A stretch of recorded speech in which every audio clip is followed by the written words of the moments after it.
अस्सलाम वालेकुम नाज़रीन, मैं हूं doctor Sadia Moin. Media focus के प्रोग्राम हेल्थ फॉर ऑल में आपके साथ। नाज़रीन, इस प्रोग्राम में हम आपको मुख्तलिफ बीमारियों के बारे में डिटेल से अवेयरनेस देते हैं कि किसी भी बीमारी होने की वजूहात, अलामात, इलाज, मौलेजे और एहतियाती तदाबीर के बारे में आपको बताते हैं।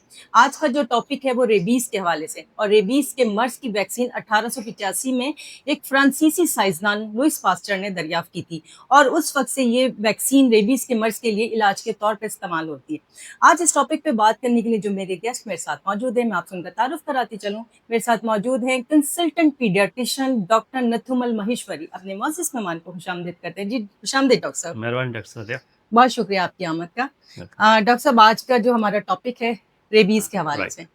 तो आप सबसे पहले मुझे ये बताएं कि रेबीज़ का मर्ज़ क्या होता है और ये बीमारी कैसे फैलती है? अच्छा डॉक्टर साहब, रेबीज जो आप कह रहे हैं, वैसे थोड़ा इसको अवामी लफ्ज़ में बात कहते हैं। कुत्ते के काटने से जो बीमारी होती है उसको अंग्रेज़ी में नाम रेबीज कहते हैं। जी। वो कुत्ता जो पागल कुत्ता है, या सिंध हमारे में कहते हैं चित्ता कुत्ता, तो हुँ, वो पागल कुत्ता है। अच्छा, एक बात, जहाँ उसके काटने से, दूसरी बात, लोग ये समझते हैं कि सिर्फ कुत्ते से ही होती है। नहीं, हुँ। बिल्ली से भी हो सकती है, लोमड़ी से भी हो सकती है, बांदर से भी हो अच्छा। सकती है, और ख़ास तौर पे गाँव में जो जिसको बैट कहते हैं, चमगादड़ उर्दू में कहते हैं, हुँ, और हुँ। बैट सिंधी में चमड़ो।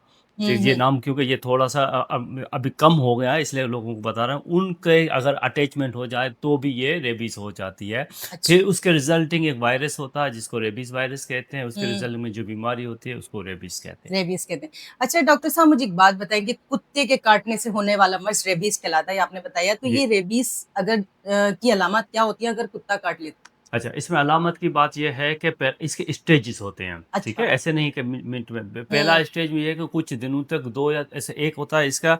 रेबीज़ का थोड़ा-सा अगर कंसेप्ट दें, ये है कि ये इसको जैसे काटा, हुँ, उसके बाद जहाँ पे काटा वहाँ पे दर्द होगा, जलन होगी, टिंगलिंग होगी, थोड़ी-सी इचिंग होगी। इचिंग माने ख़ारिश होगी। हुँ, ये हुँ, हुँ। शुरुआती अलामत है।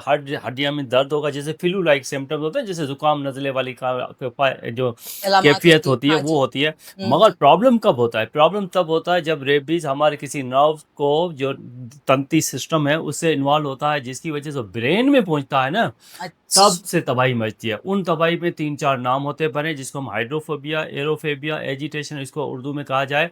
तो बच्चे को जैसे पानी पिएगा, पानी पीने से उसकी गले की जो मसल्स होती हैं, जो है वो सिकुड़ जाएगी, तो उसको एक किस्म का दौरा पड़ जाएगा। अच्छा। उसके बच्चे को या बड़े को, जिसने कुत्ते को काटा, उसको अगर हवा भी देंगे तो हवा के साथ भी उसका स्पाज़म मसल में हो जाएगा, मसल सिकुड़ जाएँगी। जब हुँ, गले की मसल सिकुड़ती हैं तो क्या होता है? साँस बंद होने लगेगा, हुँ। उसको बहुत सी घुटन होने लगेगी। उसकी मतलब है कि बहुत ही डेंजरस पोजीशन, जिसको एरोफोबिया कहते हैं, हाइड्रोफोबिया कहते हैं। दूसरा एजिटेशन। एजिटेशन का मकसद बहुत चिड़चिड़ा होना।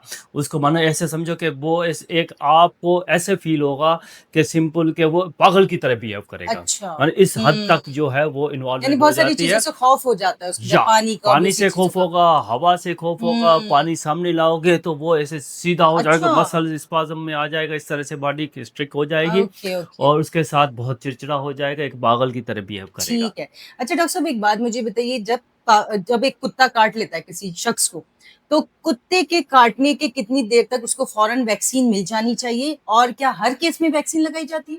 पहली बात तो अच्छा ठीक है, इसका क्वेश्चन को थोड़ा तरतीबवार में जवाब देता हूँ। बुनियादी तरह हमारी कैटेगराइज़ बनी हुई है मेडिकल साइंसेज़ के हिसाब से। हुँ, हुँ। एक बच्चा है, कभी-कभार खौफ भी, अच्छा, इसको सीरियस भी लेना है, खौफ़ज़दा भी नहीं होना है। खौफ़ज़दा का मकसद है, अगर कुत्ता है, आपकी स्किन मकसद बिल्कुल ठीक है, ज़ख्म अगर नहीं है, पागल कुत्ता भी है इवन, हुँ, तो हुँ, अभी हुँ। उसे चाट लिया ना या टच कर लिया, अच्छा, उससे कुछ नहीं होगा। हाँ, सही। स्किन नीचे अल्सरेटेड है, ज़ख्म है, तो फिर चांसेज़ है, नंबर हुँ, 1। हुँ, हुँ। नंबर 2, जहाँ पे भी काटता है, हुँ, चाहे हुँ। पाँव पे काटे या हाथ में काटे, कहीं पे भी काटे, जब काटता है तो फिर आपको तो डाउट उसमें रहना ही रहना है। अच्छा। आपका क्वेश्चन है कब तक लगनी चाहिए, उसका आंसर्स ये हम ट्रीटमेंट पे आएँगे, मतलब एज़ सून एज़ पॉसिबल, जितना जल्दी मुमकिन जितना हो। जल्दी हो सके। सही, उसमें सही। ये है कि भगदौड़ नहीं, कि इमरजेंसी है, ऐसी भी नहीं कि उसी 1 घंटे में, मगर एज़ सून पॉसिबल उसको विदिन द 24 आवर्स में आप उसको शुरू करवा दो। ठीक है। यानी कि, और डॉक्टर साहब, जब वैक्सीन लग जाती है, तो ये वैक्सीन के कितनी डोज़ेज़ होते हैं? कितने इंजेक्शंस होते हैं? अच्छा, अगर वैक्सीन की डोज़ेज़ की बात करें तो कुछ हुँ, कंट्रीज़ में थोड़े-से डिफरेंट रीजन्स है। जो हम पाकिस्तान में रीजन्स यूज़ कर रहे हैं अपनी हॉस्पिटल्स में, या रेबीज़ डॉग सेंटर जो हमारे सिविल अस्पताल के सामने है, हुँ, उसमें हम 0 पहले दिन पे जैसे लग गई, आज काटा, आज के दिन लगाया या कल दिखाया, उसके तीसरे दिन, हुँ। 7वें दिन, 14 दिन, 21 अच्छा, दिन। अच्छा, ये हो गया एक शेड्यूल। सही। दूसरा शेड्यूल ये है कि कुछ बंदे जैसे काम करते रहते हैं, जो मतलब जैसे हमारे स्वीपर वगैरह हैं, गलियों में काम करते हैं। हुँ, उसको एक दफ़ा कुत्ते ने काटा था, उसने डोज़ेज़ लगा ली है 4-5। 2-3 साल के बाद दोबारा कुत्ते ने काट लिया। तो हुँ, उसमें फिर ये शेड्यूल की ज़रूरत नहीं, उसमें सिर्फ़ 2 डोज़ेज़ की ज़रूरत है। एक उसी दिन जिस दिन काटा है, और दूसरा उसके 2 दिन के बाद मतलब 3rd डे पे। ठीक। ये शेड्यूल होता है रेबीज़ वैक्सीन का, वैक्सीन ठीक है। का। अच्छा डॉक्टर साहब, वैक्सीन तो आपने कहा लग जाती है, जी। ये इम्यूनोग्लोबिन ये क्या होता है और ये किस वक़्त हाँ, ज़रूरी होता है? बेसिकली होता क्या है, इसका थोड़ा-सा कॉन्सेप्ट दें। बुनियादी तो वैक्सीन क्या करता है, वैक्सीन एक कुव्वत मुदाफ़ित पैदा करती है उस वैक्सीन के, उस बीमारी, उस जरासीम के खिलाफ। हुँ, हुँ, अब जब हम वैक्सीन देते हैं, वैक्सीन एक किस्म का एंटीजन है, एक वो जरासीम ही इंटर कर रहे हैं, जो हुँ, रेबीज़ है, हुँ, उसको इंटर कर रहे हैं, जिसको बॉडी जिस्म रिकॉग्नाइज़ करके, उसको पहचान के, उसके अगेंस्ट एक एंटीबॉडीज़ बना रहे हैं, जो कि फ़ाइट करने में हेल्प करती हैं। ठीक हो ठीक। गया?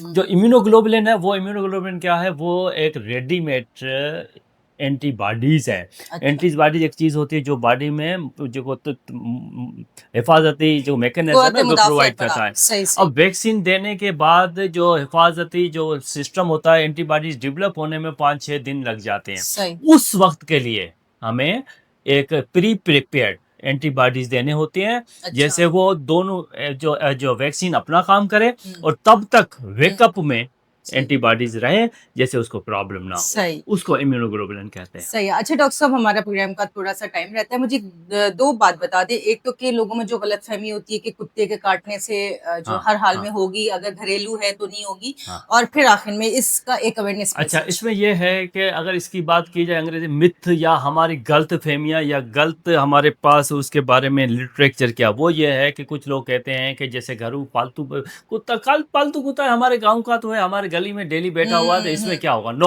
यू अच्छा, डोंट नो।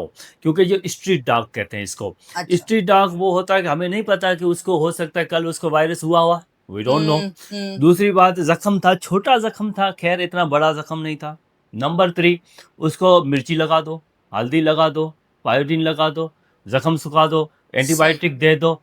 इनसे प्रिवेंशन का कोई नहीं, श्योरिटी नहीं सही, है। सही। और दूसरी बात, प्रॉब्लम क्या है? हुँ, प्रॉब्लम ये है कि खुदा न खास्ता एक दफ़ा हो गई, रेबीज़ का मर्ज़। तो इसका मकसद इस वक़्त दुनिया में हुँ। कोई एक केस भी ऐसा नहीं है जिसको रेबीज़ होने के बाद वो बचा हुआ। ओह! ये अच्छा, सबसे बड़ा ख़्याल रखें प्रॉब्लम कि जो इस पर। खतरे की बात है, ठीक है, वो सिर्फ़ ये है। ठीक। इसलिए हुँ, हमें कोई 1% भी का भी शक हो ना, तो हुँ। उस 1% को भी 100% लेके इलाज करना। ठीक है जनाब। अच्छा डॉक्टर साहब, जो आपने सारी बातें डिटेल से बताई, अब मुझे सिर्फ़ ये बता दें कि एहतियात करनी क्या है और हमारी आवाम के लिए अवेयरनेस? ठीक है। एहतियाती तदाबीर में ये है कि कुत्ता काट रहा है ना, हुँ, तो बच्चों को इन जानवर से दूर रखो, नंबर सही। 1। नंबर 2, बच्चों को ये समझाओ कि इन जानवर को छेड़े ना, ये गुस्से में हुँ, आते हैं तब ये हुँ। वो करते हैं।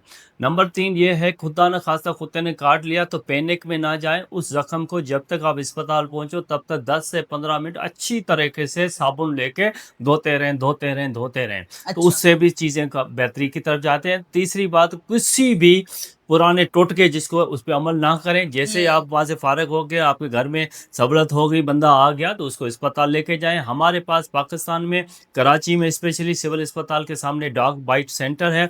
वहाँ पे free of cost vaccine available होते हैं, और डेली के टाइम वो खुलती है। तो मेहरबानी करके वहाँ पे अगर किसी अफोर्डेबिलिटी का भी इश्यू है तो गवर्नमेंट में ले जाएँ, वो भी आपको सर्विसेज़ देंगे ठीक है, डेफ़िनिटली। ठीक है। जनाब डॉक्टर साहब, आपकी आमद का बहुत शुक्रिया। आज आपने मेहरबानी। रेबीज़ के हवाले से हमें डिटेल से अवेयरनेस दी।